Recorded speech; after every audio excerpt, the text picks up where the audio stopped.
The CBS Radio Mystery Theater presents...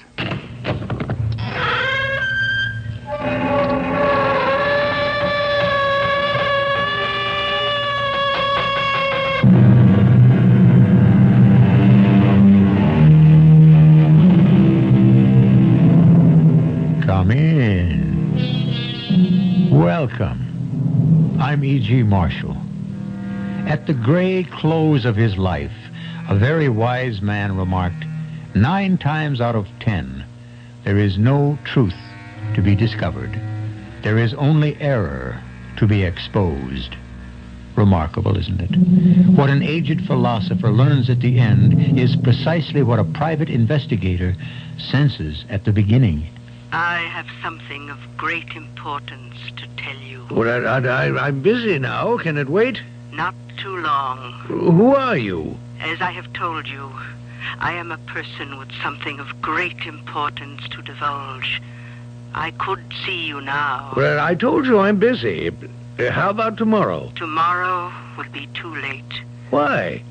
Because the world will come to an end tonight.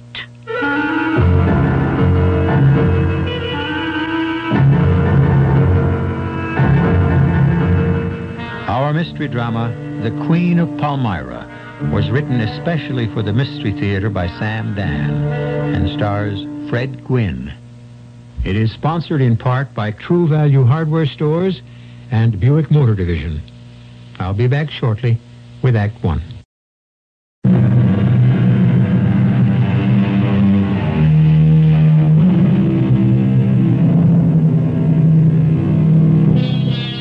There are certain beliefs that seem to be beyond dispute. For instance, most people believe that one day the world will come to an end. There may be differences of opinion concerning the how, the when, the why. Some foretell the death of the sun and the subsequent icing of the planets.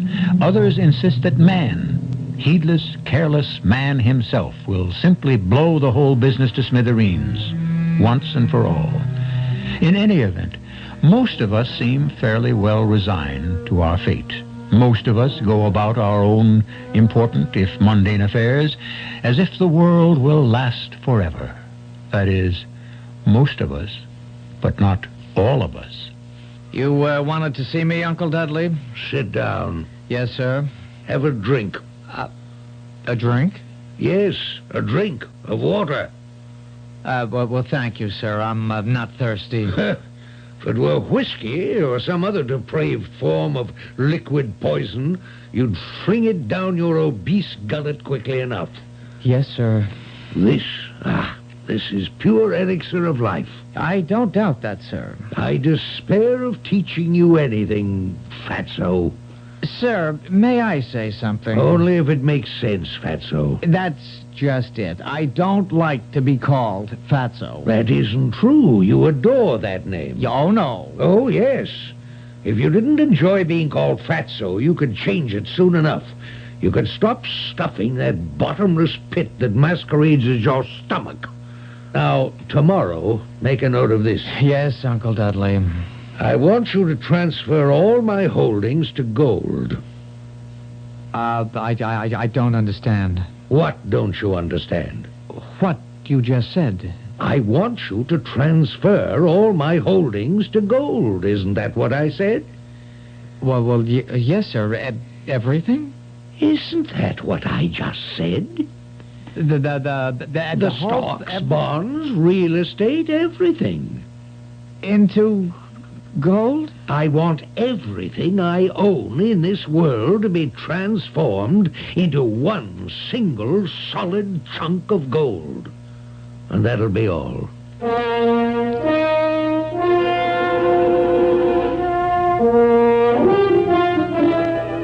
And what may I do for you, Mr. McElhaney, is it? Yes, that's right, McElhaney. Hubert Ivor McElhaney. You see, Mr. Carswell, I have come to you because I would like to engage the services of a private eye. Then I'm afraid you come to the wrong place. But the name on the door says... The name on the door says private detective. Oh. So therefore I am not a private eye, nor am I a gumshoe, a hawkshaw, a Sherlock or a Shamus. Well, now that you say so, I'm that's a licensed private investigator, a member in good standing of a reputable and highly supervised profession. Yes, I appreciate how you feel. After all, my own name is Hubert Ivor McElhenney, but everyone calls me Fatso. Huh? Well, the fact is, you are rather plump. Well, I can't help it. I do everything humanly possible to lose weight. Why don't you try a diet? That's impossible. I have neither the willpower nor the strength of character. Why have you come to see me? Because something must be done. About your weight? No, about my uncle. Uncle? Mr. Dudley K. McElhenney. I trust you've heard of him? No. But you should know him quite well. Why? He happens to be your landlord. Oh. My uncle is about to sell the building. He's getting rid of all of his property. What do you think of that? I'm not sure I have an opinion. Well, it's unusual. Most unusual. Is that why you come to see me? Yes. I want you to stop him. Stop him from doing what? What we've just been talking about, disposing of his property. I was hoping we could have him declared insane.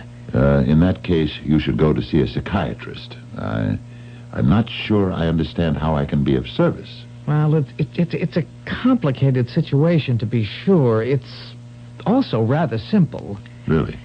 The fact is, my uncle is insane. Why do you say that? He's convinced the world will come to an end. For that matter, so am I. Next month? Why does he think it will happen next month? Because she told him. She? Yeah, this person who calls herself Zenobia. Zenobia? Zenobia, the queen of Palmyra. And who exactly is she? A swindler, a shopper, a confidence operator. Are you sure? What else can she be? She looks like one, she sounds like one. Have you any proof? That's why I have come to you. You have to be careful about these accusations. What else can she be if not a thief? She has convinced my uncle to turn all of his holdings into gold. Yes? And hand the gold over to her. In return for what? Salvation. I want you to stop her. What is it, Mr. McElhenney? Something wrong? I have this terrible pain. Do you want me to get you a doctor? What do I want with a doctor? It's a hunger pain. Come on, let's go get some lunch. Lunch? It's hardly 10 o'clock. It's been over an hour since I've eaten anything. I'm sorry, I don't go out to lunch. I eat at my desk. No. Now, I want to know everything you can tell me about this Zenobia. You bring lunch from home? Zenobia, queen of Palmyra, did you say? That means you have some food here in the office. I want you to describe her. Do you suppose I might have a little... What? Well, just half a sandwich. Mr. McElhenney, if you're not serious about this matter... I'm just as serious as I can be. All right, then, let's concentrate. I can't. I'm hungry. All right. Here. Thank you.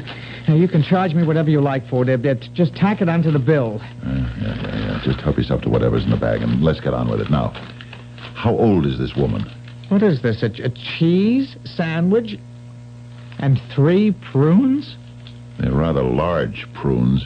Well, how do you keep body and soul together? Mr. McElhenney, I'm not running a restaurant now. You suspect this woman of being a confidence operator, right? Well, I know it for a fact. This is such absolutely tasteless bread. What you want me to do, then, is to discover evidence of a criminal record and present it to your uncle. Thus, she will be exposed. Exactly. Do you have her address? A description, perhaps? Oh, yes. Here's her photograph. She gave it to my uncle, and her address is written on the back. Yeah. My fee is $75 a day, plus expenses. $75 a day? How can you hope to eat decently on that? No wonder you're starving.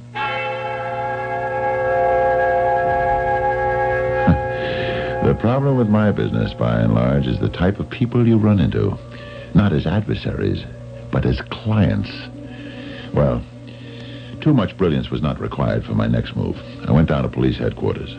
I showed the picture of Zenobia, queen of Palmyra, to several of my friends. And, sure enough, there she was in the files. Her name was not Zenobia, Queen of Palmyra, either.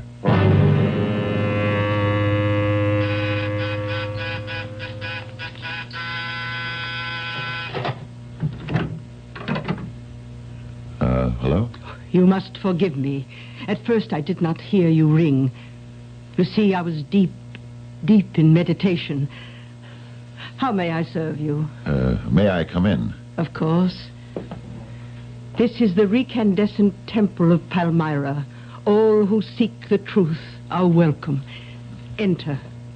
Thank you. Nice looking place. Very neat.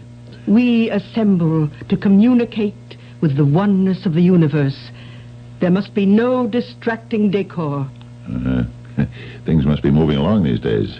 Blanche. Blanche. Are you addressing me? Blanche? Blanche Brady. Angel Blanche. Isn't that right? I'm sure you have me confused with someone else. That's what they all say. You did 3 to 5 for forgery, Angel, and fraud on the West Coast back in... Sir, what are you saying? I took this picture down to police headquarters. I compared it with the mug shot. There are many likenesses in the world, as indeed there should be. How about fingerprints? Would yours happen to match those of Angel Blanche Brady? They might. Now we're getting someplace. And I shall tell you something else, Mr. Carswell. Wait a minute. How did you know my name was Carswell? I divined it. The gift of prophecy and the power of second sight. Occasionally these flash before my eyes. Yeah, is that a fact? Tell me more, Blanche. Blanche. Angel Blanche Brady, did you say? Yes, ma'am. It is entirely possible that I may have been this Angel Blanche, as you called her. No. As you called her, that was the name you gave yourself. I may have been Angel Blanche Brady. Oh? I may have led that existence briefly. All of us leave our true selves from time to time. Yeah, we do. Oh, yes. The violent climate of the world shakes us loose from our identity, and some of us never recover. Yeah, well, anyhow, Blanche, the game's over. The game. You'll have to leave town. I know. I'll make a deal. Leave quickly and quietly, and because you're being such a good girl about it, I won't say anything to the local cops about your being in town. All of us are going to leave. Huh? What? We are? Yes. You see, 21 days from now, on Friday the 14th of next month, the world shall come to an end. Oh. In that case, I'd better keep the date open on my calendar, huh? You don't believe a word I'm saying, do you? You're saying the world will end on the 14th? Yes. Just because you told that to Mr. Dudley McElhenney, you can also tell it to me. Is that what you think? That's what I know. My dear sir, I didn't tell Mr. Dudley McElhenney the world would come to an end on the 14th. You didn't? No. He told me. Did our Uncle Dudley say that? Our straight-from-the-shoulder, no-nonsense Uncle Dudley? Is it possible? Why do you even ask? Don't you know by now that in our stories anything is possible? This thing requires further development, which it will surely receive when I return shortly with Act 2.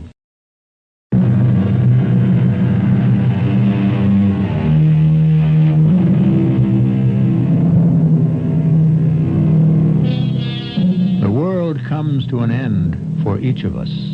Fortunately, for the continuity of things, it doesn't end for all of us at the same time.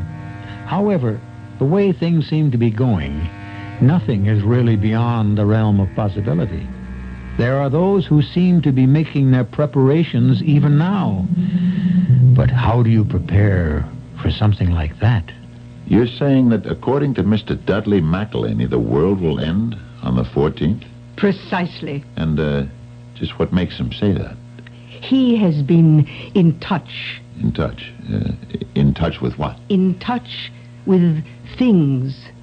What sort of things? The things that are all about us. Where do you fit into this picture, Blanche? Blanche. You keep calling me Blanche. Yeah, because that's who you are, Angel Blanche Brady. That's quite possible. I may have wandered off into another existence where I was known as Angel Blanche Brady. What sort of person was I? I'm afraid you are not a good person, Blanche. Truly? Truly. You were a thief. A thief? Oh. You signed other people's names to checks. That was not a virtuous thing to do. You sold things to people that weren't yours. That wasn't right. The police don't think so either. Oh, I am sincerely sorry. What's this bill of goods you sold to Dudley McElhaney? Oh, I have sold him nothing. I have revealed the truth. And does he know you are also Angel Blanche Brady? Have you told him that? How could I have told him? I don't even know that myself. Tell me, Mr. Carswell, do you know who you are? I think so. You think you are Charles Carswell. Are you sure? I got a driver's license to prove it. You may have been snared by his identity. Snared? You see, the universe is filled with identities that have no corporeal state. Do you follow this? Where's it going? Identities hunger for bodies, and therefore there is a constant struggle. Struggle? Yes. You see, there are so few bodies in the world. There are billions. But there are trillions of identities. About the struggle. A homeless identity is always seeking a body. And when you are unsure of yourself or depressed or lacking in the faith, it can become you. Is that a fact? Oh, yes. That is how I was taken over by Angel Blanche.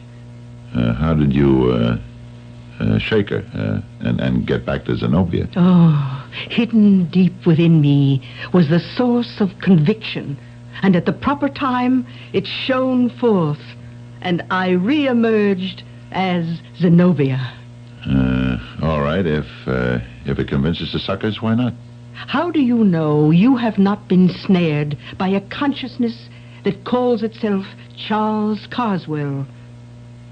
Break free and become your true self once again. And what or who is my true self? It will be revealed to you when you are free. Who do you suppose I am? That noble brow, those deep, searching eyes. You could be the Egyptian pharaoh. You could be the Roman poet Terence. You could be the philosopher Plato. No, I don't think so. And if I were you, Angel, I'd leave town. I had to get out of there. I was beginning to get the funny feeling that if I stayed around much longer, she might get to me. Can you imagine? To me, Charles Fleetwood Carswell. I've spent half my life catching assorted thieves. I know every trick. But she had that jet black hair and those cold black eyes. There's nothing wrong with blue-eyed blondes, but it's the black-eyed brunettes, mostly, who have ruled the world. You could check on it. If I'd stayed there another 5 minutes, she might have had me believing she was Zenobia, Queen of Palmyra. I asked my client to come to my office. You have news for me, Mr. Carswell? I have exactly what you want. Oh, marvelous. What is it? Evidence that Zenobia, Queen of Palmyra, is, in truth, Angel Blanche Brady. And she has a criminal record. Oh, it gets better. She's been put away for forgery. And what else? It's what you wanted, isn't it? A criminal record is a criminal record, no matter how you slice it. It's still the same old salami. Salami? Do you have any in the office? A little snack would be just the right thing here's right the full now. report. You'll find all the details spelled out. And now, Mr. McElhaney, I shall send you a bill, and we may consider the case closed. Not quite. No? I would like you to present the facts to my uncle. Me? Yes, you see, it's bad news, and nobody likes that kind of messenger. I'll pay you for the extra day's work. The real reason I agreed was because I was curious. What kind of a person was this Dudley McElhaney? How could he be taken in by an Angel Blanche Brady? He couldn't amass his considerable fortune if he fell for every hustler who rang his doorbell. Or could he? I was expecting you, Mr. Carswell. Me? Well, someone in your category. You were? My nephew, Fatso, the stomach that walks like a man, he's sure I'm being swindled. And what do you think? I, Mr. Carswell, have seen the light. Yeah? Have you seen this? A report on the Queen of Palmyra's activities when she was known as Angel Blanche Brady. Oh, yes. I know about that. You do? Mr. Carswell, whatever I may be, I am not a fool. When I meet someone, anyone, with whom I intend to have a relationship of any kind, I have them thoroughly investigated. Yeah, as indeed you should. And so you must be aware that she served time for forgery. She didn't. Angel Blanche Brady did. Oh, we're back to the predatory identities gambit. I don't consider it a gambit. I wonder who you are. I told you my name. No, who you are in truth. In truth, I am Charles Fleetwood Carswell. You're positive? Beyond the shadow of a doubt. Have a drink, sir. Water. Pure spring water. The true elixir of life. It clears the brain. I think mine's reasonably clear now, thank you. What do you make of me, Mr. Carswell? What do you mean? Well, you know what I mean. Surely Fatso has told you of my plans. Yes? What do you make of them? This sharp, shrewd, cold-hearted businessman suddenly making a 180-degree turn, getting rid of all my possessions. What do you make of it? Why are you concerned with my opinion? I like you, Mr. Carswell. Why? You remind me of what I used to be. Cold, impersonal, dedicated to ideas, involved with mundane things. I really haven't given it much thought. Well, that's not true. You've thought about nothing else. Now relax, Mr. Carswell, and tell me the truth. Oh, I'll pay you for your time. Not that money will have any value to any of us 3 weeks from now. Oh, why do you say that? First, answer my question. Well, there's an obvious answer. What is that? It happens to many people who've spent their lives amassing wealth to the exclusion of other things. They begin to look for higher meanings, greater values, and quite frankly, they become suckers for the clever hustle. You believe that's what's happened to me? Basically, yes. Mr. Carswell, would you like to work for me? In what capacity? Oh, in your usual investigative capacity. I believe her. I believe her with all my heart and with all my soul. Yes? Don't interrupt. It's very difficult for a man like me to say these things. Heart, soul, and so forth. This is not my kind of language. I understand. You believe her with your heart and soul. However, you do not quite believe her with your brain. Have I stated the problem? Well, yes. What more is there I can do? I have here evidence of a criminal record. What other proof do you require? Mr. Carswell, convince me somehow that the changes that have taken place within me are not real. You say changes? Changes in the way I think, feel, see, hear, believe. No, I don't understand. I accept those changes. I believe them.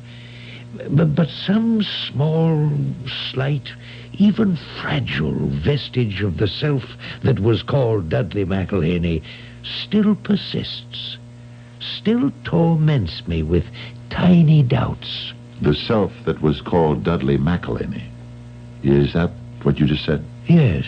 Then I must assume you no longer consider yourself to be Dudley McElhaney. Well, I'm not. No. 99% of me says I'm not. It's that lonely but persistent 1% that keeps whispering to me, you are Dudley McElhaney. Let's analyze the majority vote.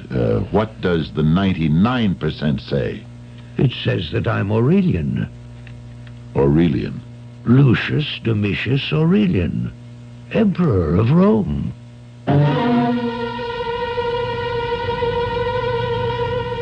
Lucius Domitius Aurelian, born in the year 212, made emperor in 270, assassinated in 275. That should have been the end of him, wouldn't you think? However, here we have Dudley McElhenney who says, no, I am Aurelian. On the face of it, we could say Dudley is mad. But how many times in our history have the madmen been right? Which is not to say they weren't also mad, if you know what I mean. We'll meet again shortly for Act 3.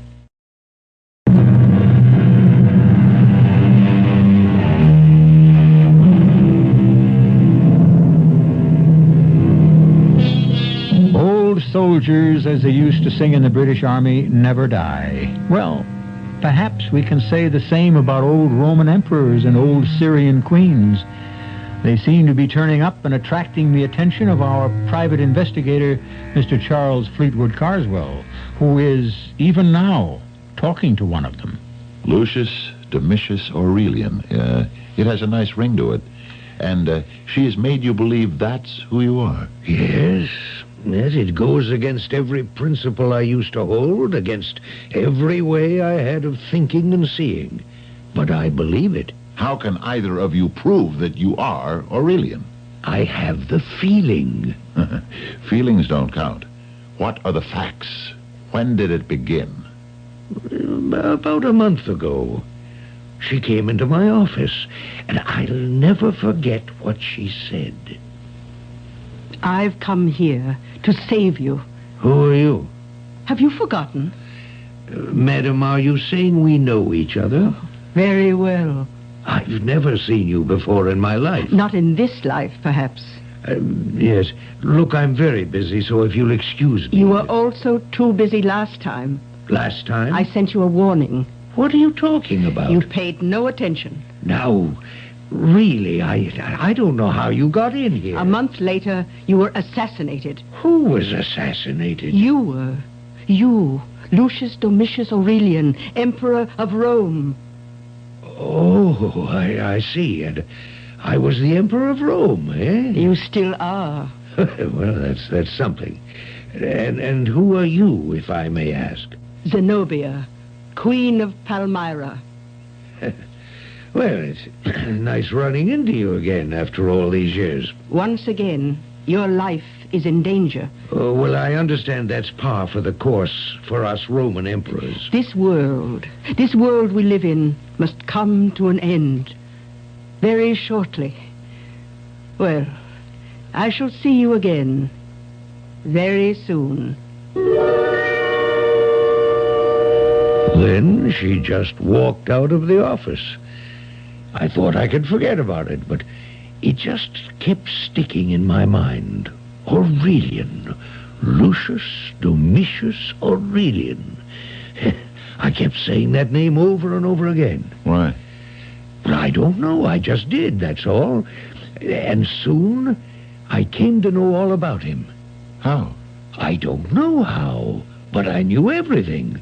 How he was born, how he grew up, the things he did and said and believed, how I became emperor. Wait a minute. You just started by saying he, and now you just said I. Because I am convinced that I'm Aurelian. I even speak Latin. Did you study it in school? I only studied subjects that pertain to the making of money. But now things seem to be coming back to me. Non libet, my favorite expression. I always used to say, it does not please me. Palman qui meruit ferat. Let him who has won the palm wear it. I hated impostors. There can be only one explanation. You went to the library, you looked it up, you read it. No. You may be unaware of this. Oh, for goodness sakes, what is that odor? Fatso! Fatso, are you home? Come in here. You called me, Uncle Dudley? What's that dreadful emanation? I'm having a salami sandwich in the dining room. Well, get rid of it and shut the door. No doubt you recognize Mr. Carswell. Yes, sir. I had employed Mr. Carswell to secure some information that I'm sure is enlightening. You wasted your money. Yeah, but, Uncle... That will be all. Well, I'm only trying to help. Non-libet. It does not please me. Leave us. Yes, Uncle Dudley. And close the door. My own flesh and blood, but an obese moron. You may be a bit hard on him. Well, then, she called on me again. And what does she have to say this time? What kind of game are we playing here? The game of life and death. The game that the immortal gods have always played with us here below. But now they tire of it. What are you talking about? They have decided to end it, end this farce, this tragedy, and to return us all to the universal oneness. Once again, there will be destruction. The 14th of February. Why did you say that? Well, I don't know. That was the day of the destruction of Palmyra. See, you remember. But And that is the day the world shall end. Cleanse yourself. How? The 14th of February approaches. Shall you be ready? What am I supposed to... Turn all the irrelevance into gold. The irrelevance? All that is not you. The gold represents the vain strivings, the foolish pride, the false satisfaction. But I... Bring it to the immortal gods as a sacrifice. A sacrifice? You shall bring it to a place that I will tell you about, and you shall exchange the gold for your salvation. And you bought this? Well, I know what it must sound like to a hard-headed, practical... But when you look into those deep black eyes, you believe it. And you're turning everything into gold? Yes. It'll come to almost half a ton, over $2 million. And I'm going to load it on a truck and bring it to this cave. Oh, that... I know what it sounds like, but I believe it. If you believe it, you believe it. But I know I shouldn't believe it. So, what do you want me to tell you? Would you believe it? No. Well, don't answer so quickly. Go to her. Talk to her. What if she's right? What if she's right? Well, it was an assignment. In effect, he was saying, the world is coming to an end on February 14th. See if I'm really Lucius Domitius Aurelian, Emperor of Rome, and find out if she is Zenobia, Queen of Palmyra. Crazy? Well, that's the nature of the business. Ah, Mr. Carswell. Or shall I call you Terence? Terence? A Roman slave. Your master set you free. You took his name, Publius Terentius. Terence, a remarkable poet. Continue. See, you don't know quite what to say. Shall you laugh at me? It was such an outrageous-sounding statement, wasn't it? Absolutely. Then laugh at me and leave. Leave. Am I not a fraud? Am I not Angel Blanche Brady? Is it not my intention to swindle Dudley McElhenney out of every nickel he has in the world? That's what I'm here to find out. To find out? But I had supposed it was a foregone conclusion. Do you mean there's a possibility that I could be Zenobia, Queen of Palmyra, that he could be Lucius Domitius Aurelian, Emperor of Rome, and that you could be Terence, the ancient Roman poet? I don't think I could be Terence. Why not? I never heard of him. Then why do you talk like him? What have I said? Listen. To whom? To what? To what you said, oh, so many years ago. You asked the question. What question? Ask it. Ask it again. I don't know what you're talking about. But I did know. Somewhere, something in my brain was beginning to form. An idea, a conscious thought was taking shape. And words. At first they were strange and foreign, but only for a moment. Words. Words. Homo sum humani. Nil a me alienum puto. Oh, those were your most famous words. I am a man. Nothing human is alien to me. You are Terence, the poet, the playwright, the philosopher. You have been captured by the identity of Charles Fleetwood Carswell. Free yourself. Join us. I don't know what you're talking about. Listen. Listen to what you are talking about. Nothing is said that has not been said before. That is what you said almost 2,000 years ago. It is true. You are now saying nothing that you have not said before. You are Publius Terentius, the poet Terence. It sounds crazy to you, huh? But you weren't sitting there in the room. The room with the slightly sweetish smell of incense and the faintest tinkling of silvery bells. And you weren't looking into those eyes. Those black eyes. Eyes so deep, so dark, that it seemed there must be all the mysteries of the universe inside them. Come with me.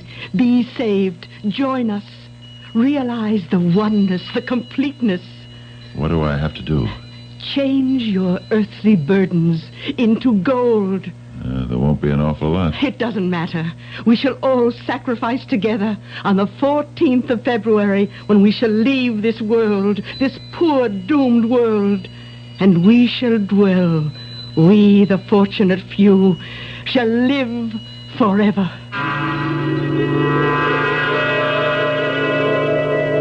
Well, Mr. Carswell, what do you think? I think I am Terence, the Roman poet. That tells me everything.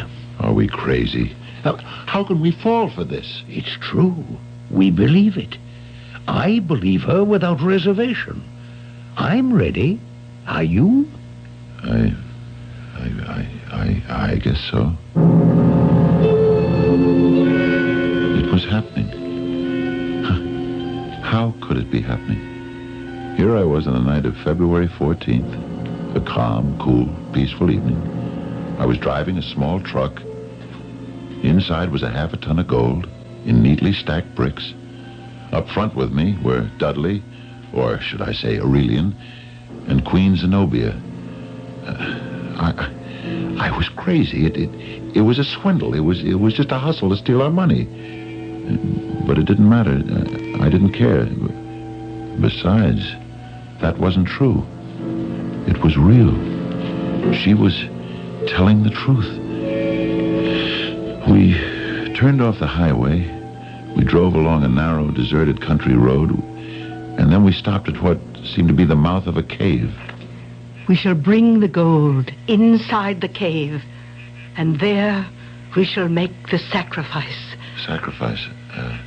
How? The gold shall be piled high as an altar. We shall call upon the immortal gods to take it. We took the bricks of gold inside the cave. Little 1-pound bricks, but well over 1,000 of them. Most were his, of course. But it didn't matter. We piled them high, and they gleamed in the rays of the moon that made their way inside the cave, and finally it was done, and the altar was complete. And then she said, Believe with me. Do you believe, O Lucius Domitius Aurelian? I believe. Do you believe, Publius Terentius, that you are freed finally from the false identity of Charles Fleetwood Carswell? Do you believe? I believe. At that precise moment, I believed. I felt as if I were bathed in light. I trembled at the edge of overwhelming truth when there seemed to be something out of place. What was it? It was a smell. The unmistakable smell of salami. I turned around quickly. There was Fatso. pulling back the hammer of a large .45 caliber revolver. But before he could... Look out! What is this? This, I guess, is a swindle.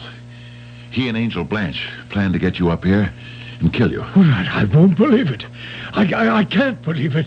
Zenobia, where is she? I guess she's gone. Fatso should be out for a bit.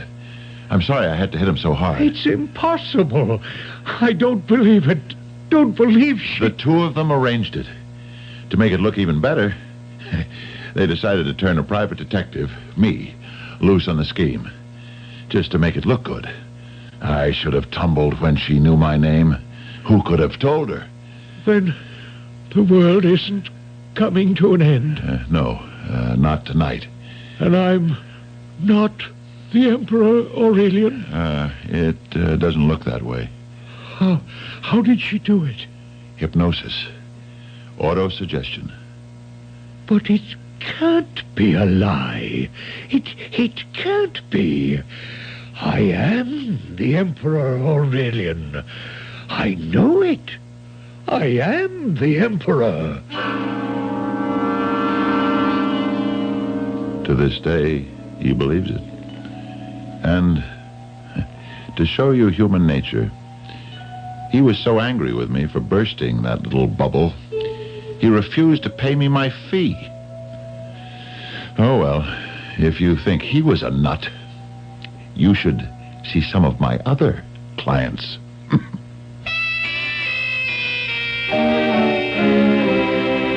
And maybe he will one day. Certainly, if they're anything like Mr. Dudley McElhenney, they're worth an hour of our time. Well, this has been a story that proves the old adage. What old adage?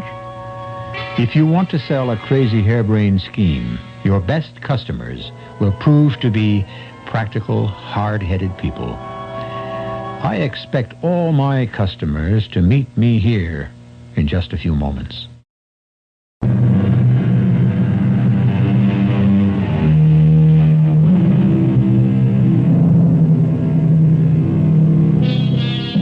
All the people who've lived and died, is that the end? Is everyone born into the world someone brand new? If a human being is a spirit that animates a corporal entity, does not that spirit live on when the perishable flesh disappears? Therefore, although we may have a fair idea of who we are, is there any way of knowing who we were? Our cast included Fred Gwynne, Bryna Rayburn, Jack Grimes, and Court Benson. The entire production was under the direction of Hyman Brown. Radio Mystery Theater was sponsored in part by Buick Motor Division and True Value Hardware Stores. This is E.G. Marshall inviting you to return to our Mystery Theater for another adventure in the macabre. Until next time, pleasant dreams.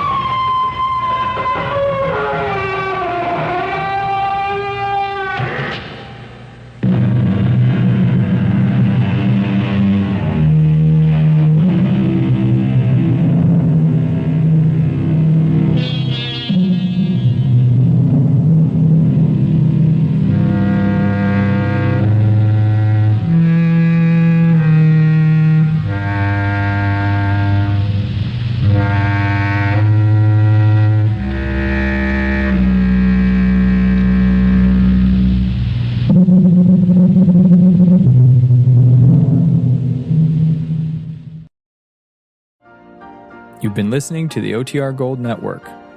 Find more classic radio at otrgold.com.